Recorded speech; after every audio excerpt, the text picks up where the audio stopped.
7, 6, 5, 4, 3, 2, 1. Woohoo! It's race day!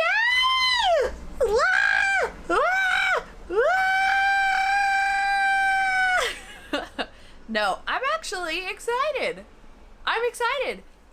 Today's Friday, September 14th, 5 days before my birthday, and today is Take the Bridge, which is an unsanctioned race.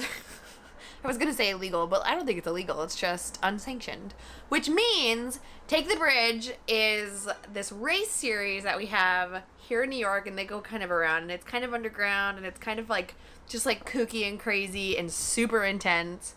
And you race bridges at night. So there's like, I think it's 40 women and 40 men. And in order to get in, like, it goes on sale, and you have like literally 120 seconds before it like all those slots get taken.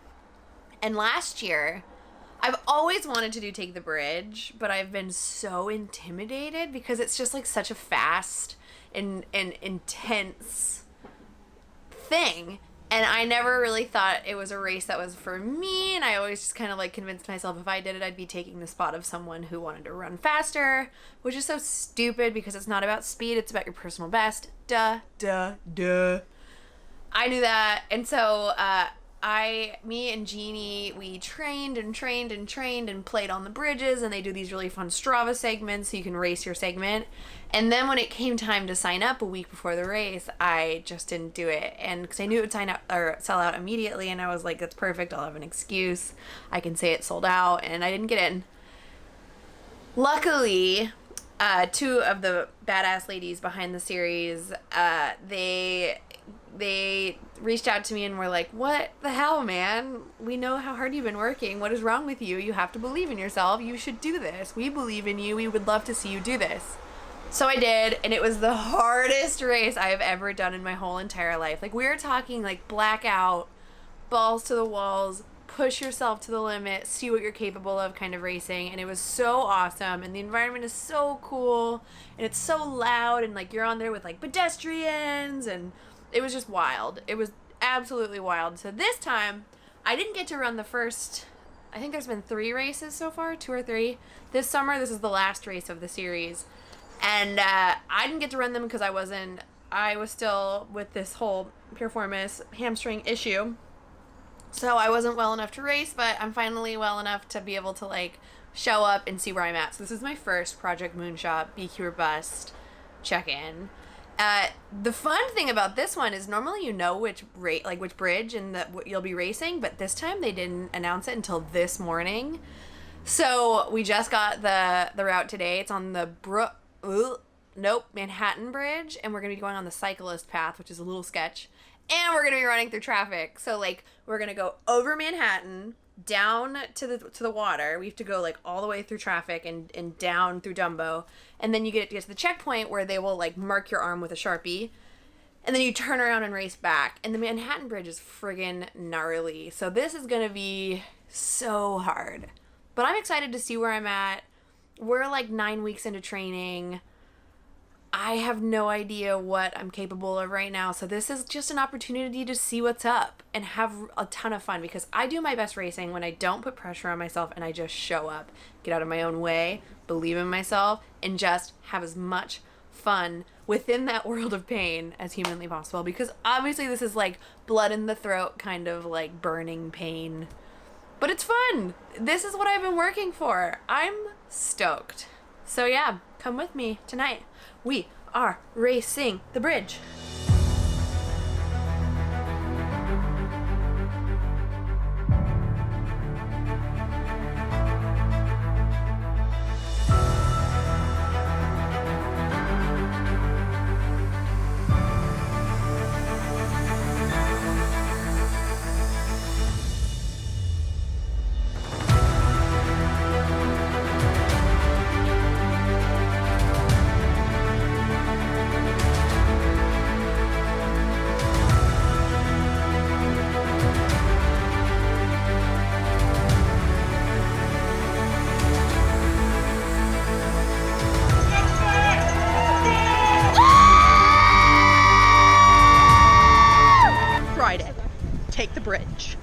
warm up.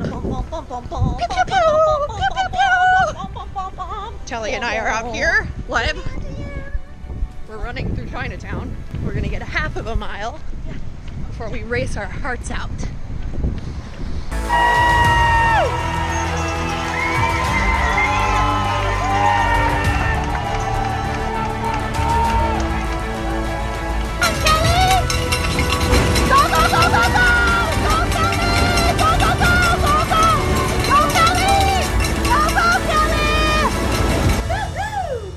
I set another world record. I did it.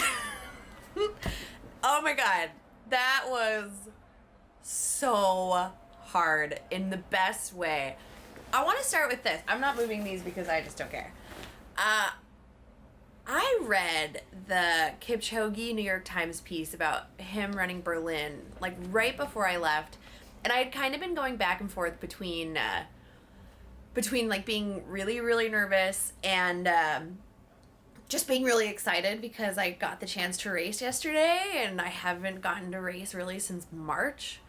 And it's been such a long road coming back from this injury that I was just kind of like, ah! So it was like, you get it. I was nervous. And I read that piece, and it was such a great reminder of like, this is supposed to be fun. You know this. And at the end, there was a bit about how, first of all, go read the piece. It is such a good piece, and it's such a beautiful piece, and it is so not about like Kipchoge being the best runner in the world or the best marathoner in the world, really. And it was more about like the why, like his why he loves to run and why he shows up and why he works as hard as he does. And it was all about a love for like what running has given him and like what it does for his head and his life and his purpose. And it was like he and his coach, before every single race, they tell each other, let's have a beautiful race, which I thought was such a like if there is like one concept that totally summarizes what running has done for my life, it's beauty. You know, it brought beauty to pain, and it brought beauty to heartache, and it brought beauty to feeling lost and stuck and kind of down on myself and insecure. And it like really just, it didn't help me like shake it off or like put it behind me. It just helped me like bring it with me and not feel ashamed or want to change anything about myself, and just kind of like embrace it and wear it with not pride but just like ease, I guess you could say. And ease is like exactly what you want in a really, really, really hard run or a really hard race or a really hard thing that you're doing, is just knowing like, even though this is hard, even though it's painful, it is what it is, and we're just going to move with it. It was so good, and it just put me in the right mind frame. It was so brutal. It was so funny because I was talking to my friend Talia before the race, and she was like, I just don't want to take off too fast. And I'm like, girl, it's a 5K. Like, there's no pacing the 5K. You just go balls out. No, I was wrong. Of course I was wrong. Of course you pace a 5K. I took off I didn't even think I was taking off like a bat out of hell. I really thought I was running like at feel. My watch dinged right as we like crest the top of the bridge, and my first mile was 7:05, and I was like, oh fuck. And that kind of got to me a teeny bit. I tried to use the downhills. It was just like so, I tried to stay as present as humanly possible, which I think is the key to everything, and just like not fighting the pain. And there were definitely moments where I was like, just walk, which is so crazy because like, well, of course I'm not gonna walk, but I had them, and it was like, no, of course we're not gonna walk, just keep going. And yeah, I just kept trying to make it to a little bit further, and just try to run as like with ease, as much ease as humanly possible. But it was so hard. It was so hard, and it was so painful. I finished, I don't remember what my finishing time was, but I averaged about like 7, probably like 29-minute miles, which for me, like, so happy, so stoked. It's such a hard it's a little over 5K. It was like 3.2 something miles. It was so much fun. It was so much fun just to like give myself permission to just go for it and not worry about how fast or slow I was running and just run strong and see where I'm at. And judging from that, like, I'm absolutely terrified to run a marathon. So scared. But I remember there was a point in my first Beekeeper bus when I was training for Chicago where I ran, I don't remember, I think it was a tempo run in Central Park. And I remember thinking, I don't understand how that, like, I think it was like a 5-mile tempo. You know, you add like 1 mile before and after as a warm up and a cool down. And I kept thinking, like, I don't understand how I'm going to run faster for 26.2 miles when that was so hard. And I remember my coach Josh at the time telling me, like, you have to trust me. We still have like 6 weeks ahead of us, or I don't remember how much further. Maybe it was 4 weeks. And this is just a taste. Like, this is just a practice. Things are so different on race day, and you have to trust the work that you've put in and that you're about to put in, and you just have to keep fighting. And I was like, no, it's over. Like, there's no way I'm ever gonna run this pace faster for 26.2 miles, and I did.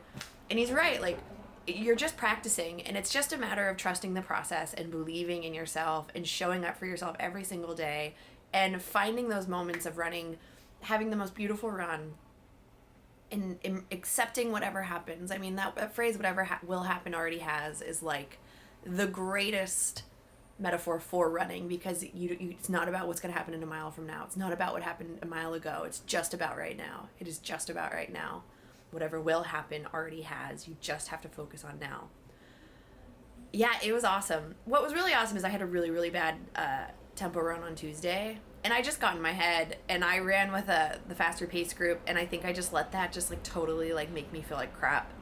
And I was tired, and you know, there was a bunch of like physical factors, but we were supposed to do 7 repeats and I only did 6. And after the third, I was just so frustrated, and I thought about going to my coach and like talking to her, but I was like, I know what's happening, and I just need to keep going until, you know, whatever, just keep pushing. And I was definitely frustrated, but it was one of those runs where back in the day, I think I would have sat there and like hyperanalyze and hyperanalyze and hyperanalyze. But the truth is, like, it was just a bad day, and I did my best.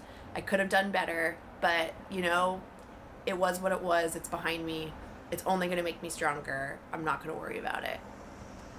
Sometimes you just have to like walk away with that feeling of like, could I have tried harder? Probably. Cool. Well, then do that next time. So that's what I did, and the race was awesome. Today I'm playing golf, and then tomorrow I have a long run. So good things, big things. I don't know what will happen, but I'm excited to find out. Project Moonshot! Ooh, things are getting real.